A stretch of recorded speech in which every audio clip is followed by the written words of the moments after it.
potere al popolo. È un rullo infinito di informazione, la nostra radio. Ancora buongiorno, Sammy Varin, 11:02, potere al popolo, potere al territorio, ma tra pochi istanti anche a potere a quest'Europa, al cambiamento che possiamo avere e portare avanti in questa Europa. Certamente, pochi minuti e ci collegheremo con l'Europarlamento. È scattato un bell'appuntamento quotidiano insieme al gruppo Patrioti per l'Europa, gruppo che fa capo proprio alla Lega, la Lega è a questo interno e ogni giorno ci colleghiamo con un diverso europarlamentare per capire dove sta andando questa Europa, per capire come possiamo cambiare in meglio questa Europa. Nel frattempo io chiaramente sbircio un po' le varie agenzie, partendo dalla prima pagina di Repubblica nella versione elettronica, apre con la strage di Calenzano, danni a 100 aziende per l'onda d'urto. Avete letto bene, danni a 100 aziende per l'onda d'urto e si parla di milioni e milioni, 3 milioni di euro, la prima stima. La verità è che intorno a questo complesso prima non c'era assolutamente niente, c'era campagna. Adesso ci sono decine di aziende e quindi un'onda d'urto così forte ha sventrato molte di queste aziende.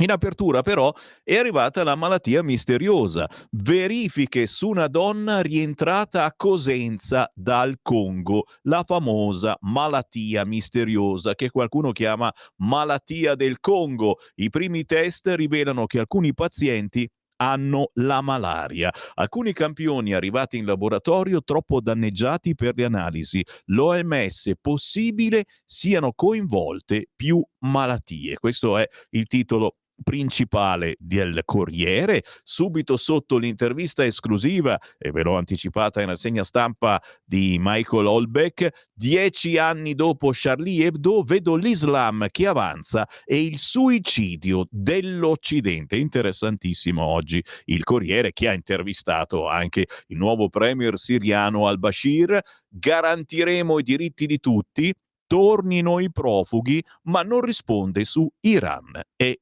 Russia. Allora facciamo una cosa, lo dico in regia, facciamo una pausa musicale, nel frattempo cerchiamo anche di trovare la nostra prossima ospite. Torniamo tra poco.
pesca dalla rete, le interviste di Luisella Pescatori, detta La Pesca, con le freelance di Rete al Femminile, le voci fiere di una nuova prospettiva, ovvero segreti e consigli del lavoro autonomo declinato al femminile.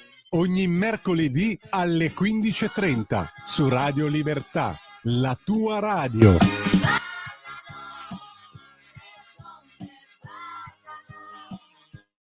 Sempre più liberi con La tua radio è il nuovo sito che mette in prima pagina opinioni, firme, notizie, uno sguardo nuovo e originale sui fatti che ci circondano.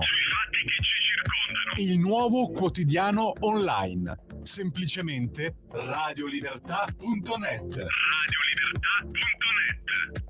Semplicemente noi, certamente, Radio Libertà, sempre pronti a fare controinformazione. L'Europarlamento lo avremo, ma lo avremo un po' più avanti. Adesso però abbiamo modo di fare un bel approfondimento con un collega giornalista che spesso ci viene a trovare, e quando ci viene a trovare ci porta sempre ospitoni. Grazie per essere con noi, è tornato a trovarci Giuseppe Brienza. Ciao!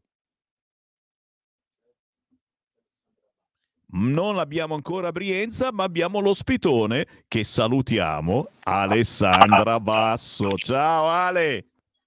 Ciao, buongiorno a tutti, buongiorno. Come stai? Com'è la situazione? Che aria si respira? C'è un po' di Natale? Perché qui io faccio rassegna stampa in questi giorni, ragazzi, ma che notizie! Altro che atmosfera natalizia! Poca atmosfera natalizia purtroppo. Qui tra l'altro per fortuna oggi ha smesso di piovere, perché sapete che qui in Emilia Romagna, a Bologna, con la pioggia andiamo poco d'accordo, diciamo, nonostante le rassicurazioni del sindaco, andiamo poco d'accordo. Quindi per ora non è successo nulla di grave e speriamo insomma che la faccenda si sistemi e la pioggia non riprenda. È davvero, anche perché dai servizi che abbiamo visto c'erano parecchi rami, pezzi di albero, tronchi, cioè mi pare che tutti i problemi, i cataclismi che sono arrivati in passato non abbiano insegnato quasi nulla. No, hanno insegnato molto, molto poco, e siamo ancora, ahimè, in questa situazione. C'è stata qualche piccola evacuazione in provincia, però ripeto, per ora nulla di grave perché ha smesso di piovere, ma credo ci sia ancora molto, molto da fare, perché quello che è successo peraltro negli anni passati ha insegnato ben poco. E anche ai cittadini che hanno votato, e lasciamela dire questa battuta, denota diciamo che noi abbiamo perplessità, ecco, noi che sentiamo da fuori, tu la vivi più all'interno questa situazione perché ci abiti, noi che sentiamo e vediamo dall'interno non sappiamo quasi spiegarci il motivo di questa affezione al voto così forte. Ma è un Ma eh? neppure io, infatti ho sempre detto: "Ma qui votano PD anche se hanno il fango fino al collo", però questo è il voto, va rispettato, per carità, ma così è andata.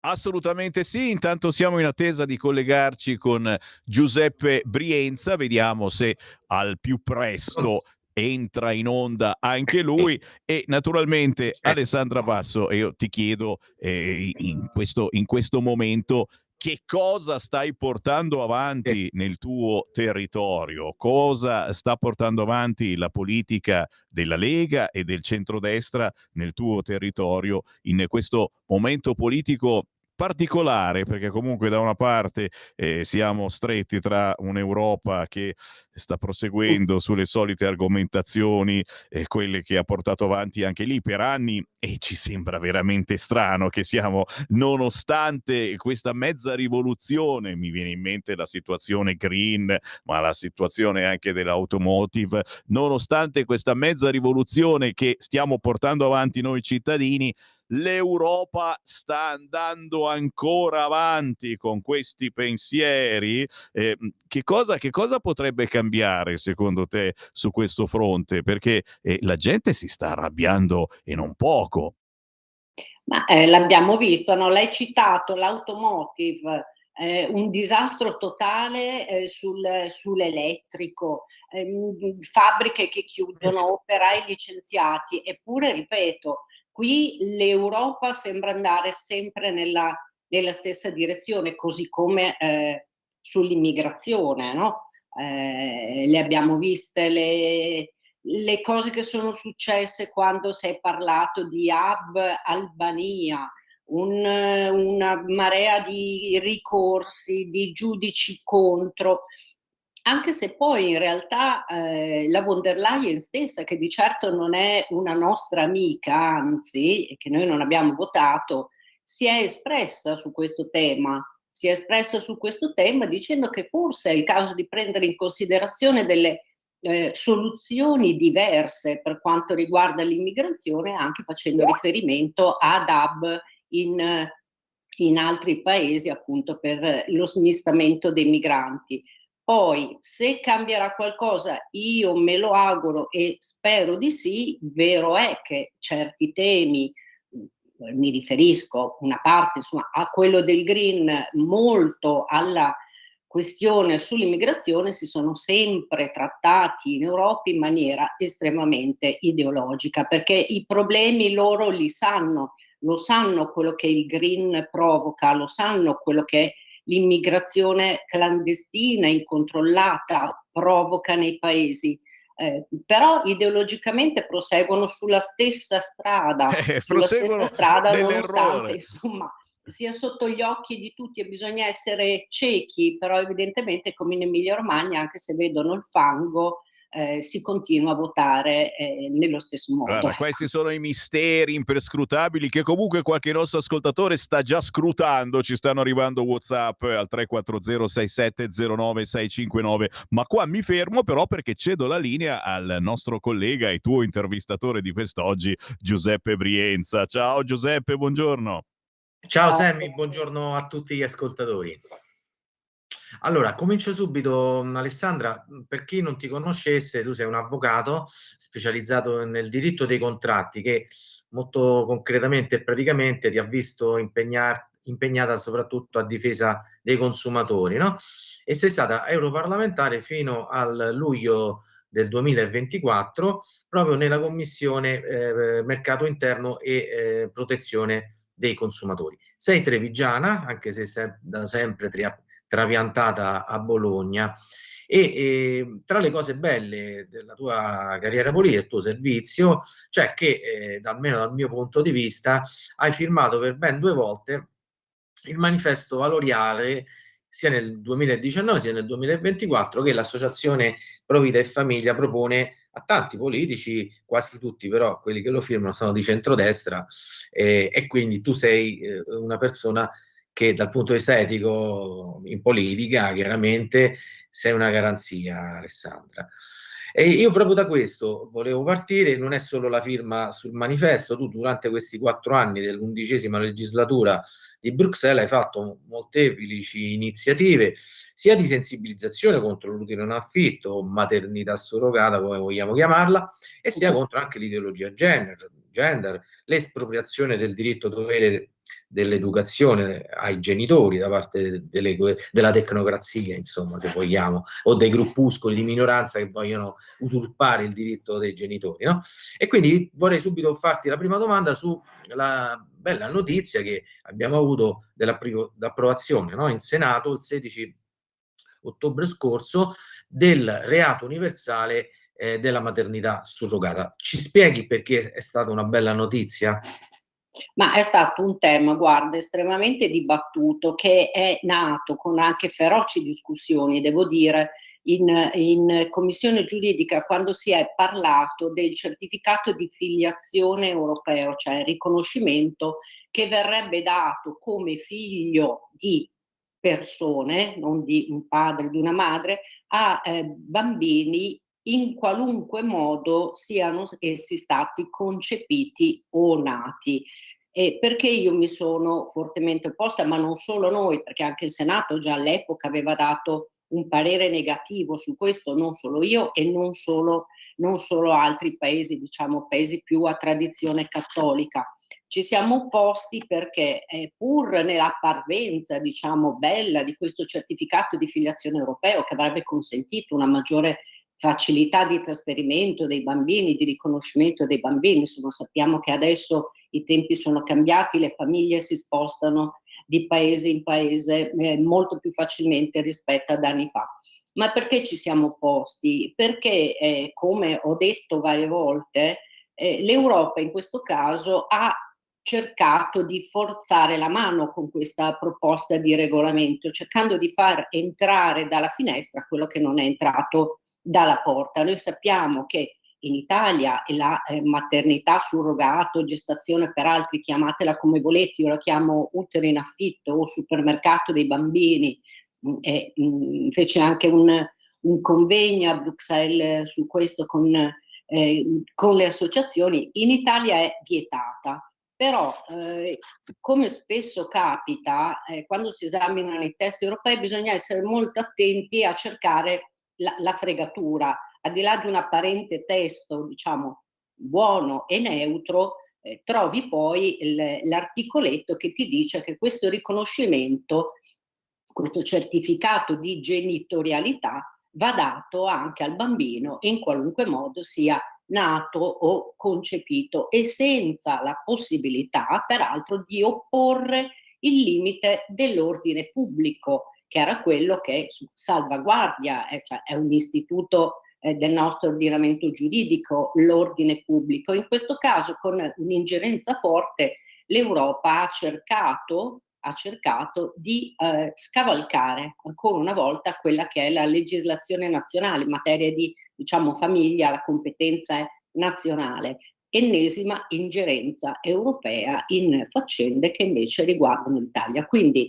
ben venga, diciamo, la recente diciamo, decisione del Senato che prevede che possono essere puniti anche coloro i quali ricorrono alla maternità surrogata all'estero, che sappiamo benissimo invece essere possibile in altri paesi. Poi da paese a paese dipende i costi, ovviamente, quindi c'è un turismo riproduttivo che può essere da una parte delitto in qualche modo perché i costi sono alti, e da qualche altra parte invece un turismo riproduttivo low cost, perché insomma sì, lo sappiamo benissimo che nella maternità surrogata, per quanto molti dicono è un gesto di così gratuito che una donna fa, sappiamo benissimo che esistono, e le abbiamo viste le tariffe e i costi per in qualche modo sfruttare una donna in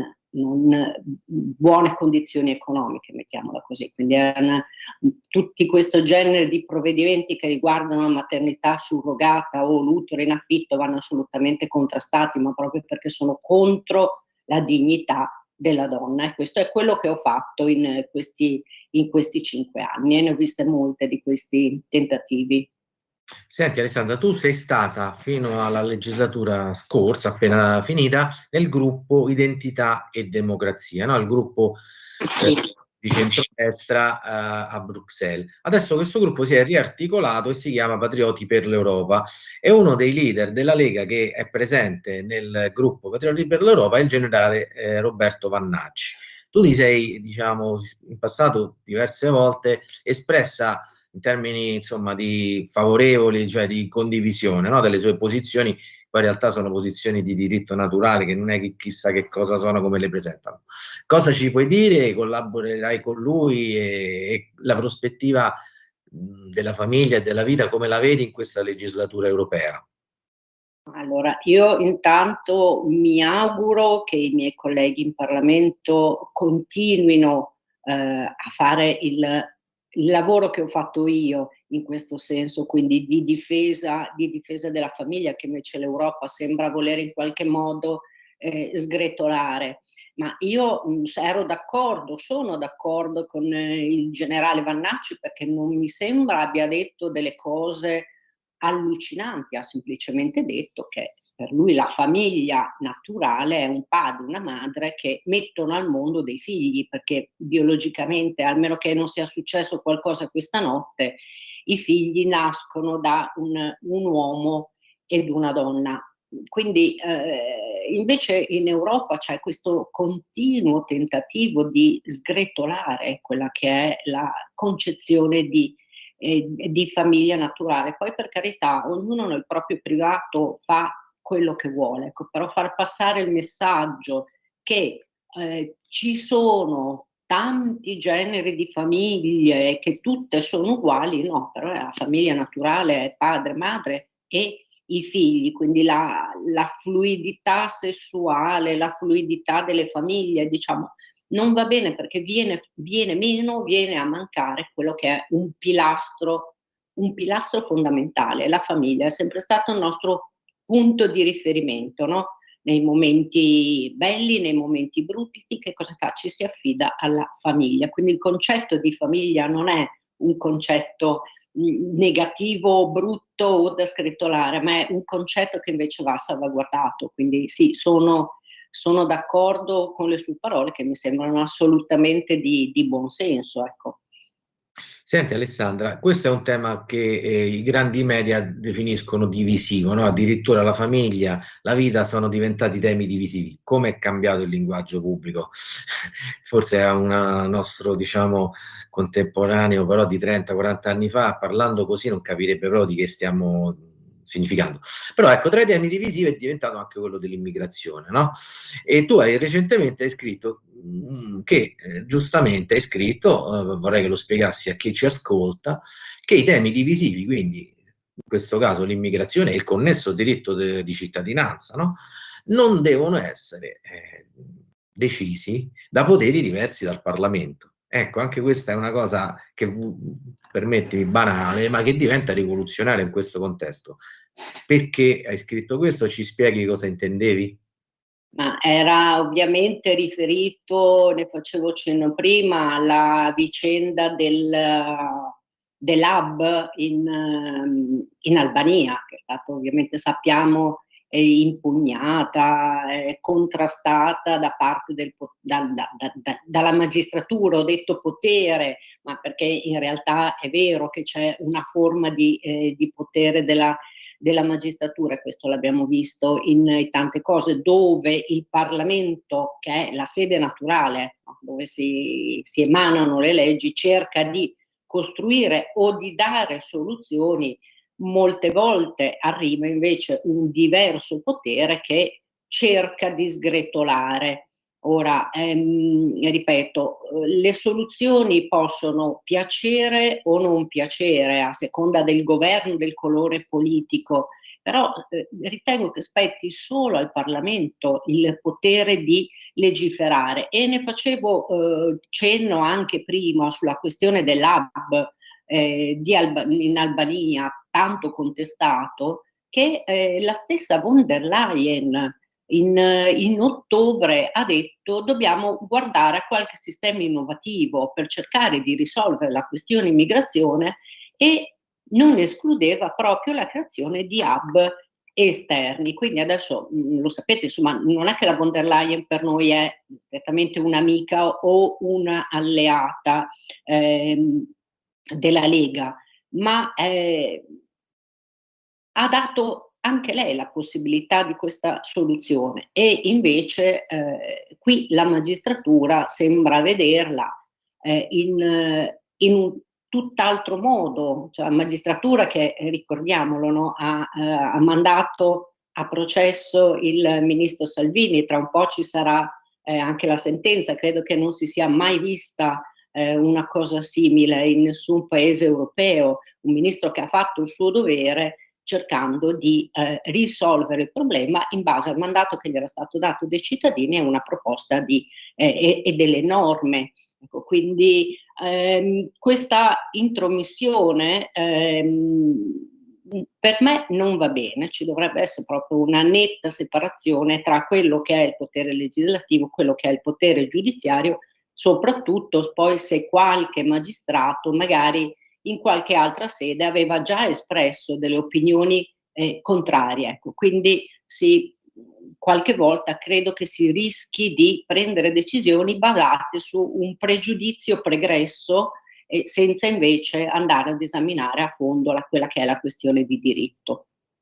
Ecco, a questo proposito, Alessandra, tu sai bene che giurisprudenziale è la mancata convalida dei rimpatri nel centro albanese e giurisprudenziale però europeo è il principio che i giudici italiani utilizzano per non convalidare i rimpatri, cioè il cosiddetto primato del diritto comunitario, si diceva prima, adesso europeo. In realtà questo primato è stato introdotto giurisprudenzialmente, quindi sempre i magistrati lo hanno introdotto a livello dell'Unione Europea. Siamo sempre nell'ambito della stessa logica antidemocratica, se vogliamo, perché il diritto è sacrosanto, però la rappresentanza politica e i temi così importanti che attengono alla sovranità interna non debbono essere introdotti di straforo tramite le corti o europee o nazionali. E la Corte Costituzionale negli anni 70-80 ha resistito contro l'introduzione di questo principio del primato del diritto europeo, che è rivoluzionario e eversivo in un certo senso. Senti Alessandro, io ti farei l'ultima domanda perché purtroppo abbiamo poco tempo, però a novembre ci sono state le elezioni regionali in Emilia-Romagna. Alla fine di novembre sono stati proclamati i 50 consiglieri regionali, di cui uno solo della Lega. E ecco, quali sono le prospettive per recuperare, come si dice, il fantino che cade da cavallo subito deve risalire sopra, giusto? Sì, allora diciamo che non erano elezioni facili, un po' per i numeri, ahimè sappiamo che le elezioni si basano sui numeri, e un po', come dicevo prima, perché questa non è sicuramente una regione facile per noi, per il centrodestra, e tantomeno per la Lega.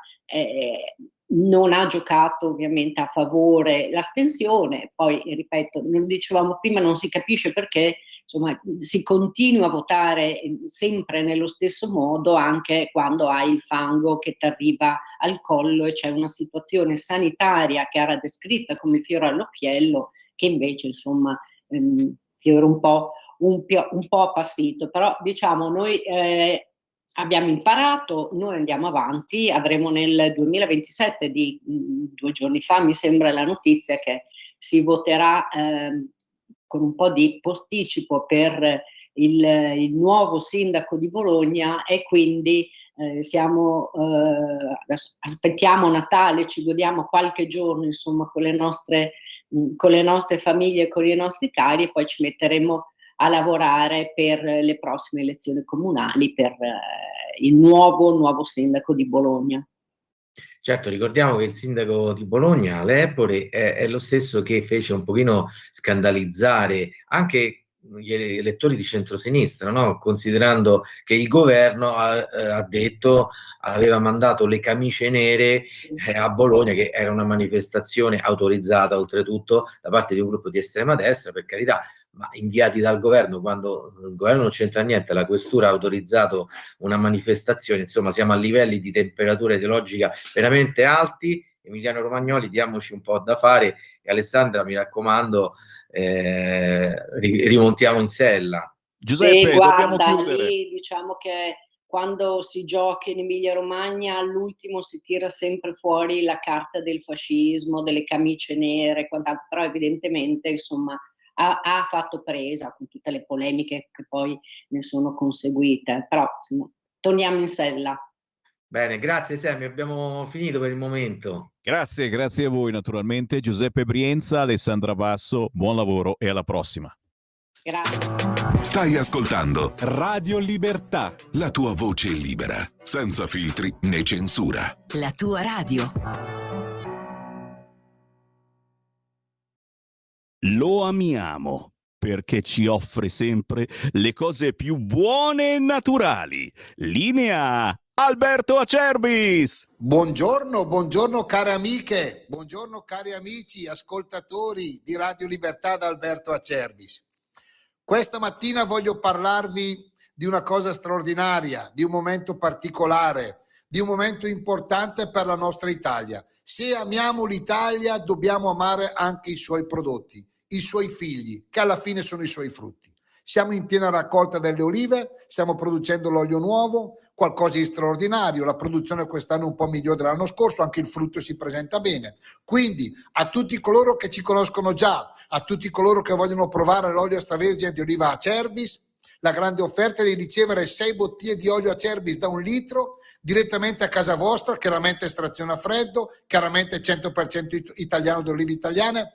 6 bottiglie da 1 litro di olio Acerbis a casa vostra, parlo dell'olio novello, 84 euro. Il trasporto è gratuito, chiamate 030 68 44 08 o visitate olioacerbis.com. Grazie. Qui Europarlamento. E qui la voce di Sammy Varin, di nuovo in onda in diretta nazionale sulla vostra Radio Libertà. Sono le 11.34 e a proposito appunto di Europarlamento abbiamo attaccato questo cordone ombelicale importantissimo con il gruppo Patrioti per l'Europa e naturalmente con i parlamentari della Lega. Abbiamo con noi la coordinatrice dei Patrioti per la Commissione Ambiente, Salute e Sicurezza. È con noi Silvia Sardone. Ciao! Ciao, scusate il ritardo. Ah, ma lo sai che noi ti inseguiamo, non solo te, ma tutti i politici. Scusa, Sammy. Ma ci mancherebbe altro, vedi che poi una soluzione si trova per averti questo ed altro, ma soprattutto per avere un tuo parere su cosa sta succedendo. Allora, ti dico la verità, volevo partire dall'auto elettrica, però questa mattina ancora i giornali hanno pubblicato alla grande e per fortuna che cosa sta succedendo al corvetto e quindi ti devo chiedere un parere sul fatto che siano stati indagati i carabinieri del corvetto. Indagati i carabinieri del corvetto, festeggiano violenti e baby gang. Sì, anche perché i violenti baby gang che hanno messo a ferrofuoco il quartiere per almeno 2 notti,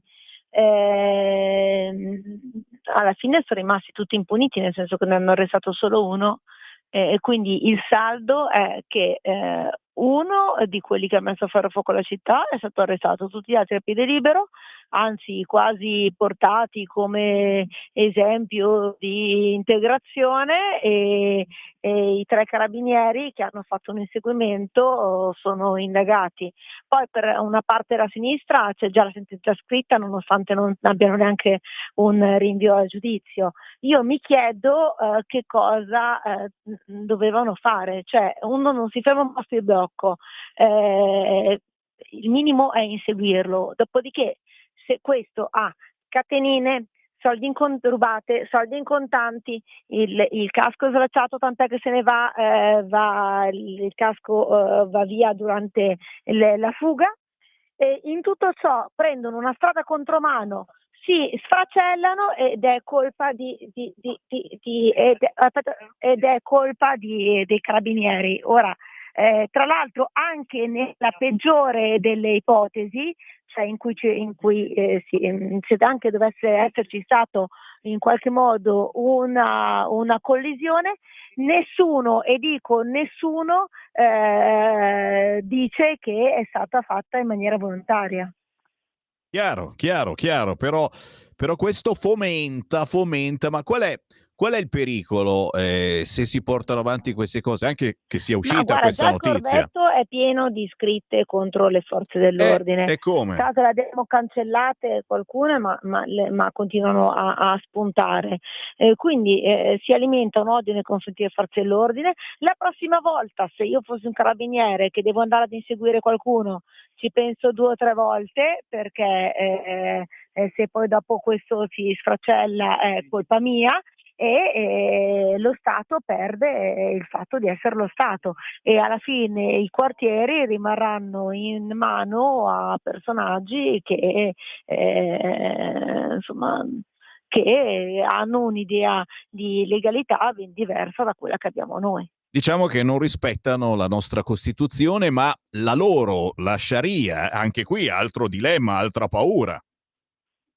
Guarda, anche qua c'è un tema che tu stai citando che è molto importante in quartieri come il Corvetto, ma anche San Siro, via Padova.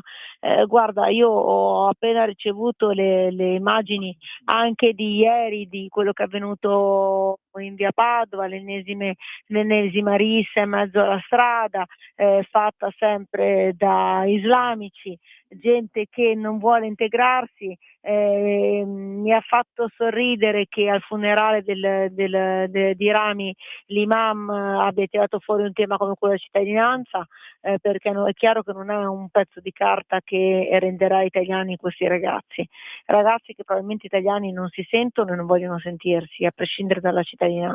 C'è una certa sensazione e oggi il Corriere intervista Hollenbeck che dice 10 anni dopo Charlie Hebdo vedo l'Islam che avanza, il suicidio dell'Occidente, ma siamo davvero diventati le banlieue anche noi come a Parigi? Ma noi lo continuiamo a dire, lo diciamo da anni, la sinistra diceva che quello erano modelli di integrazione, oggi forse vediamo i risultati. Insomma, e ribadisco, quello del Corvetto non è l'unico quartiere in questa in queste condizioni. E ci sono tanti troppi Corvetto, sia nelle grandi città che la cosa che più fa impressione anche nelle piccole. Senti, ti lascio andare, so che è da lavorare. Tra l'altro fa incavolare per primi tutti gli immigrati per bene che si sono integrati con fatica, che hanno un lavoro, che rispettano le regole, esatto, e che poi rischiano di essere i primi additati, no? In mezzo alla strada, e questo è un danno prima di tutto a loro che con fatica e impegno hanno trovato nel nostro paese un paese in cui magari poter realizzare anche i loro sogni di vita. è chiaro, perché poi la nostra gente ha paura e non è soltanto una paura percepita, ma diventa una paura fisica quando vedi le cose che accadono. Senti, un'ultima battuta, ci avviciniamo al Natale, ci sono anche tanti eventi con la Lega, con l'Europarlamento, ma in questo caso ce n'è uno questo sabato ore 10:30, se non erro, sei con Paolo Del Debbio all'Hotel Villa Torretta di San Giovanni, è vero? Sì, all'Hotel Villa Torretta, che è proprio il confine tra Milano e San Giovanni, ci sarà Paolo Del Debbio, ci sarà Matteo Salvini, insomma, e seguirà poi un momento per scambiarsi gli auguri di Natale finché ci consentiranno ancora di farlo. E come noi lo gridiamo ogni 10 minuti, buon Natale sulle frequenze di Radio Libertà. Grazie a Silvia Sardone, Grazie, buon lavoro. Grazie mille, ciao.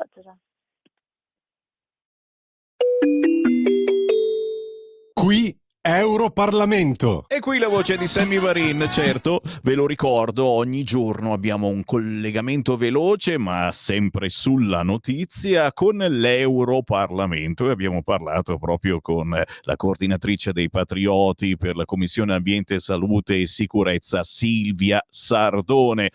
Ragazzi, stanno uscendo mentre parlo notizie ancora una volta brutte che riguardano Milano. 34enne travolta e uccisa da un camion pirata sulle strisce pedonali. Illesi i 2 gemellini che erano con lei e la nonna. La vittima stava attraversando con i suoi 2 gemelli di 1 anno e mezzo e la nonna dei bambini di 59 anni, l'autista è ricercato. E poi da Milano a Lampedusa, insolita notizia, quanto drammatica notizia, proprio in apertura del sito di Repubblica, i migranti, bambina arriva a Lampedusa sola su una barca. Non sappiamo assolutamente nulla di più. Ma nel frattempo il nostro appuntamento con la controinformazione prosegue e ringrazio per essere con noi al prossimo ospite di Focus Lombardia. Va ora in onda Focus Lombardia.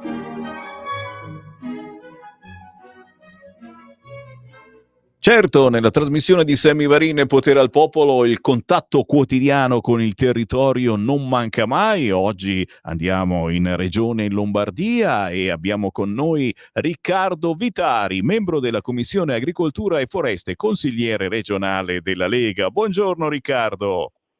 Ciao Sammy, buongiorno a tutti gli ascoltatori. È sempre un piacere parlare di territorio e ogni tanto discostarsi anche di quelle che sono le problematiche sulle prime pagine di tutti i giornali per parlare di un problema che zitto zitto sta veramente provocando gravi disagi e soprattutto economici. Stiamo parlando della peste suina, un'emergenza a livello europeo che so che stai seguendo. Cosa sta succedendo? E direi di partire quasi da zero, Riccardo, che cos'è la peste suina? Perché con tutte le robe che succedono in questo momento su tutte le prime pagine si parla del virus misterioso che arriva dal Congo e uno si chiede subito: peste suina, ok, ma solo suina, all'uomo non fa niente. Riccardo. Assolutamente sì, purtroppo arriviamo dal Covid che ha devastato milioni di persone, però adesso è attuale la peste suina africana. Non tocca l'uomo, però tocca i circa 4 milioni di suini che abbiamo in Lombardia. Rappresenta una delle maggiori sfide per l'industria suinicola, regionale e nazionale. Questa malattia è virale, come dicevo, è altamente contagiosa e spesso letale per suini e cinghiali. Ha conseguenze devastanti non solo per gli allevamenti, ma anche per l'economia e la sicurezza alimentare. Si è diffusa attraverso il contatto diretto tra animali infetti e sani, la contaminazione di mangimi, attrezzature e veicoli e trasporto di prodotti suinicoli infetti. Il virus può sopravvivere per lungo tempo in ambienti e materiali contaminati, rendendo difficile il controllo della diffusione. In Lombardia, come dicevo, ci sono circa 4 milioni di suini che rappresentano il 50% della produzione nazionale. La regione è leader in Italia per il numero di suini allevati, con una densità molto alta di allevamenti intensivi, soprattutto nelle province di Mantova, Brescia, Pavia e Cremona, la provincia da cui arrivo. Dobbiamo ringraziare i cacciatori in questo periodo. Sono stati abbattuti circa 13.000 cinghiali nel 2024. Questi numeri dimostrano che il sistema sta funzionando anche per la decisiva collaborazione del mondo venatorio. I cacciatori ci stanno dando una mano enorme nella lotta alla PSA e nell'azione di eradicazione del virus a costo zero per la comunità. Sotto il profilo economico, il settore suinicolo nella sola fase di allevamento genera un valore stimato di oltre 3 miliardi di euro, il 5,7% dell'intera produzione agricola, cui si sommano gli 8 miliardi generati dall'industria della trasformazione. Quindi stiamo parlando di cifre enormi che hanno un impatto devastante sulla Lombardia, ma anche tutte le famiglie che lavorano per questo settore. Attualmente non esiste un vaccino efficace contro la PSA, il che rende la prevenzione e il controllo fondamentali. Regione Lombardia ha stanziato circa 5 milioni di euro come sulle misure di biosicurezza che devono essere rigorose. Gli allevatori hanno il sostegno totale della regione e chi non rispetta queste norme di contenimento deve assolutamente pagare, perché non è giusto nei confronti di tutti. Certo, ti ascoltiamo. Sì. È chiaro, il pensiero va naturalmente a tutti coloro che portano avanti questo bellissimo mestiere e che sono, tra virgolette, in quarantena, perché ho visto le immagini per entrare in questi posti bisogna usare calzari speciali, farsi la doccia ogni volta che si deve uscire, eccetera, cioè cose veramente che continueranno finché non si troverà un vaccino, finché non si troverà una soluzione. E un problema che dicevamo non è più soltanto italiano, ma che riguarda tutta l'Europa. Esatto, infatti dobbiamo supportare assolutamente i centri di ricerca per far sì che riescano a trovare un virus, perché attualmente è veramente devastante. Il virus a basse temperature può durare anche 2 anni, quindi assolutamente è importante soprattutto entrare negli allevamenti, come dicevi tu, con i calzari e tutte le norme di biosicurezza, perché altrimenti questa diffusione non troverà fine. E come dicevo prima, l'impatto economico è devastante. C'è l'indotto di 3 miliardi di euro, e di conseguenza anche degli 8 miliardi generati dalla trasformazione Cioè, non possiamo permetterci, soprattutto in questo periodo di crisi, di fallire. Soprattutto perché davanti a noi poi ci sono gli accordi di Mercosur. Tacciamo di infinite cose, ma prepariamoci perché saremo invasi da prodotti del Sud America e sicuramente a prezzi molto molto più bassi dei nostri e soprattutto a rischio che siano trattati con delle schifezze pazzesche. Quindi facciamo un appello, Riccardo, per tutti coloro che stanno pensando a un regalo di Natale con i pochi soldi che ci sono, cerchiamo di regalare soprattutto cose buone italiane, girando Esatto. magari direttamente nei luoghi di produzione, girando nei mercatini di Natale, quelli locali, quelli che non vendono cinesate, ragazzi miei, ne abbiamo già pieno il mondo di cineserie. Stiamo sui nostri prodotti, regaliamo prodotti italiani spendendo qualche euro in più, ma non così tanto, facciamo meno regali, ma facciamoli di qualità, è vero? Assolutamente. A volte viene abusata la parola eccellenza, però noi veramente abbiamo della qualità esagerata anche nei piccoli paesi dove è importante tenere in piedi il sistema delle piccole botteghe. Potremmo scoprire dei sapori, una cultura. Basta comprare dall'estero, rivalorizziamo i nostri prodotti che sono veramente buoni. Assolutamente sì, facciamo il tifo ancora una volta per noi, un po' egoisti, dici sì in questo caso. Grazie, consigliere regionale della Lega Riccardo Vitari, buon lavoro e se non ci sentiamo più naturalmente buon Natale. Grazie Sammy, buon Natale a tutti gli spettatori.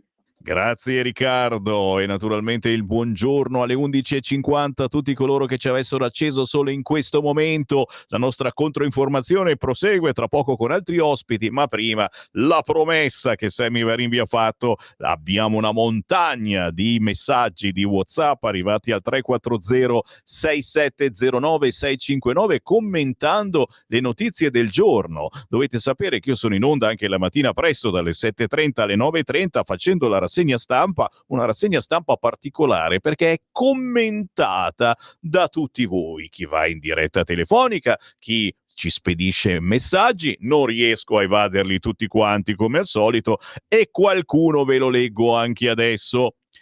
No vaccino siero sperimentale. Oggi su molti quotidiani ci sono importanti interviste con vari virologi, addirittura su Repubblica con Speranza e diciamo che si è creato un certo clima spumeggiante, diciamo così. Speranza, Ronzulli, Burioni, che bel trio, commenta qualcuno. Ciao Sammy, sono sicuramente con Salvini e contro gli scioperi del venerdì. Ricordate, questo venerdì c'è un altro sciopero generale, però ridotto a 4 ore. Per fortuna che c'è Salvini. Facciamo un decreto che non si possa più scioperare il venerdì? Scherza Mario?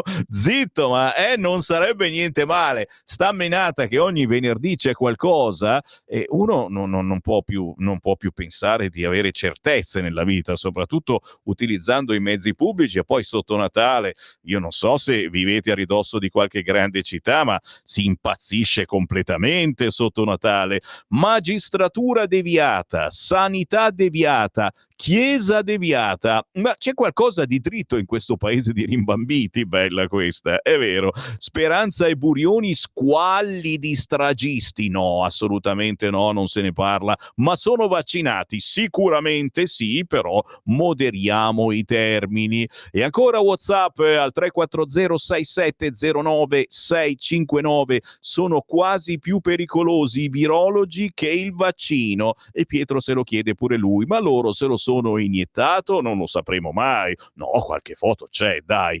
Ciao Sammy, piccola riflessione. Ti ricordi che qualcuno aveva detto che con l'avvento dell'euro avremmo guadagnato di più?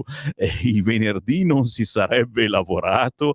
Vedi che in qualche maniera ci sta azzeccando. Ma dai, sei diventato un filosofo, Marco Grimoldi, quello che ci aiuta in tanti gazebo della Lega che avete visto anche più volte a Pontida e che ci ha prodotto i famosi gadget che sono andati completamente a ruba, il portachiavi in legnetto bruciacchiato con scritto Radio Libertà e qualcuno anche ha l'effigie di Sammy Varin. Ve lo siete portato via, decine e decine di portachiavi con la mia faccia, che uno a pensarci, lo dico ogni tanto ai miei figli, mi dicono: Sammy, ma davvero si sono comprati il portachiavi con la tua faccia? Sì, sì, perché è un qualcosa, è un ricordo, è un qualcosa da collezione, è un qualcosa che non si trova per fortuna da nessuna parte. Grazie comunque Grimoldi del messaggio, ma soprattutto del lavoro che Marco sta facendo, dando una mano alla nostra emittente. Il bello della nostra radio è che ognuno dà una mano in qualche modo. Prima una gentile signora è venuta a trovarci, ci ha dato un aiuto economico, e lo dico sempre, tutti voi potete aiutarci anche con 5 euro, andando in posta una mattina, prendendo uno di quei moduli bianchi e scrivendo conto corrente postale 3767 1294, intestato a Radio Libertà a Milano, con un ciao alla redazione di Radio Libertà, a Sammy Varin, a Giulio Cainarca, o al nostro direttore Sallusti, o al Beppe che lavora in redazione, o il pomeriggio all'Antonino Danna, a Pierluigi Pellegrini, a tutti i collaboratori che ogni giorno rendono viva questa radio. E la cosa più bella, certo, è farci questo piccolo regalo di Natale anche attraverso il sito internet radiolibertà.net, cliccando Sostienici. Un piccolo regalo che per noi è una cosa gigantesca, perché abbiamo perennemente in mani problemi economici e quindi viviamo grazie anche al vostro sostegno, e grazie naturalmente a tutti coloro che fanno qualcosa. Antonia ci ha scritto: i sindacati che scioperano colpiscono tutti i lavoratori, studenti, ammalati, eccetera, quindi danni per milioni di euro. La soluzione: multe salate al sindacato delle 24 ore del venerdì. I sindacalisti soldi ne hanno. E Antonia, devo dirti che per fortuna hanno trovato un Matteo Salvini che si sta facendo sentire decisamente. Da Fausto ti dirò, Sammy, la multa l'ho pagata senza se e senza ma. Per me è una medaglia alla vera resistenza. Bella meditazione, Fausto. Parliamo naturalmente delle multe per i Novax, per chi non si è vaccinato, per chi non ha fatto l'ultima dose o non ne ha fatta manco mezza. E mi mette qui, però mi hai rovinato la giornata, il libro di Roberto Speranza. Anzi, i libri, no, ce ne sono 2 versioni, c'è quella vecchia e quella nuova. Te le sei comprate tutte, dico io. No, ci mancherebbe. Sapete che grazie alla Lega per fortuna non si parla più di queste multe, però chi l'ha già pagata la multa, per il momento non si parla di una soluzione per riuscire a riavere quelle 100 euro, perché è stato tutto messo ormai a bilancio, e sapete che la coperta non è corta, non è cortissima, ma è ormai stracciata. Se posso scappare dai carabinieri, posso fare a meno di vaccinarmi. Burioni, Speranza, Ronzulli, saprei io dove mandarli. Distinti saluti.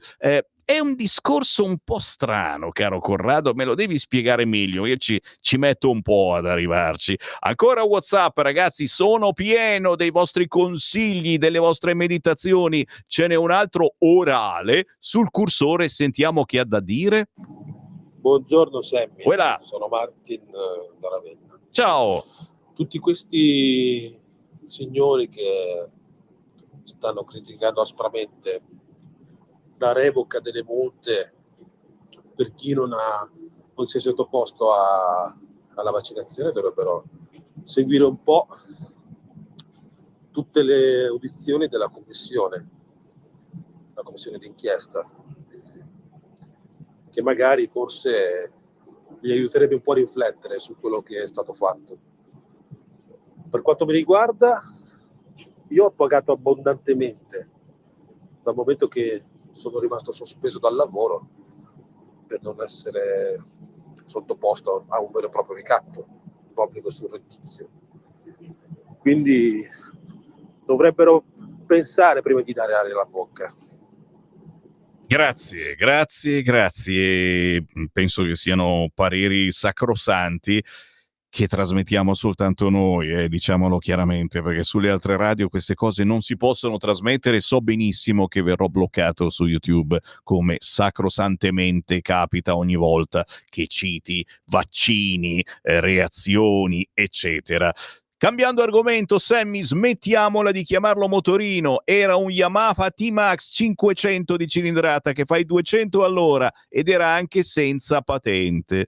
Tornando ai fatti del corvetto. E qui naturalmente anche qua arrivano tanti pareri al 340 6709 659. Hanno fatto bene i carabinieri a corrergli dietro a questi? Basta, devono smettere di correre dietro a chi non rispetta l'ALT, basta, lasciano andare tranquillamente? E come forse in altre zone d'Italia viene in mente, no scherzare. Mauro, si stanno facendo 1000 parole sul carabiniere colpevole di depistaggio, perché c'è questa cosa che un carabiniere avrebbe chiesto a un testimone di cancellare il video dove si vedrebbe un impatto tra l'auto dei carabinieri e la moto, e questo sarebbe grave sicuramente, ma non si parla più del motivo che i due in moto scappavano perché in tasca avevano denaro e catenina, frutto di qualche altra rapina. Ma se fosse morto il carabiniere a causa di un incidente inseguendo un delinquente o magari le avessero sparato, ci sarebbero ancora tante indagini e accertamenti oppure sarebbe già tutto passato nel dimenticatoio? Onore alle forze dell'ordine sempre, scrive Enzo da San Mauro Torinese.